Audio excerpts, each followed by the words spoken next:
आप 30% कर सकते हो, इफ यू आर ग्रोइंग 50% आप कर सकते हो, बट अगर आप नेगेटिव जा रहे हो तो 30% कैसे करोगे? Right. नहीं हो सकता ना. सो देयरफॉर But अगर in, अगर in उसको but in the 30% capitalist market, if you have investors and even you are not investor, you want to do IPO and all, you want to increase your EBITDA, you want to create your PAT, right? For that, you need to have a control on your cost.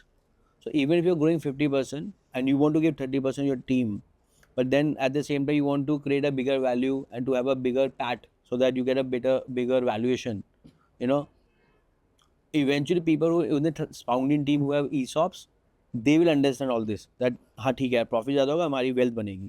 But people who are probably starting off, probably they don't have ESOPs or they're like ठीक है यार मुझे पहले salary चाहिए, मुझे आज के खर्चे निकालने हैं, वेल्थ बाद बात की बात करूँगा.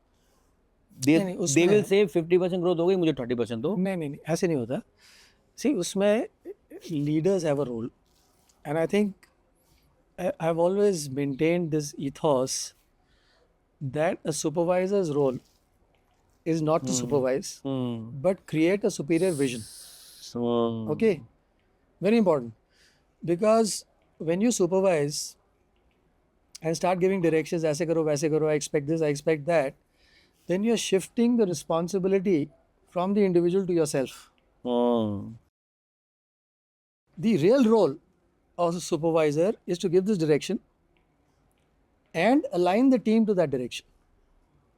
बहुत important है. Obviously, you will need competent people in that team to deliver on that direction. So, leader का role एक ही होता है.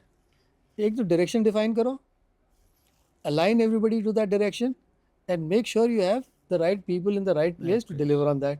When you do that, all these issues that you're talking about won't happen. True. ठीक है? And when I'm talking about a vision or a direction, it is not just your direction. It is a collective aspiration of the entire team. Where you are one person who's saying, यार मैं ऐसे सोच रहा हूँ, ऐसे करना चाहिए, then you have to make sure everybody is getting aligned to that. And I've seen tremendous results. So, for example, I'm not talking about at the organizational level. At the organizational level, very different. Even at the team level, when you're building software, for example, it is usually expected कि भाई bugs तो होंगे. Huh? But we've had teams which have defined a goal of zero defects. And they have got the team members to align to that goal. So what happens is team members do extra diligence to see that a defect does not get caught during testing.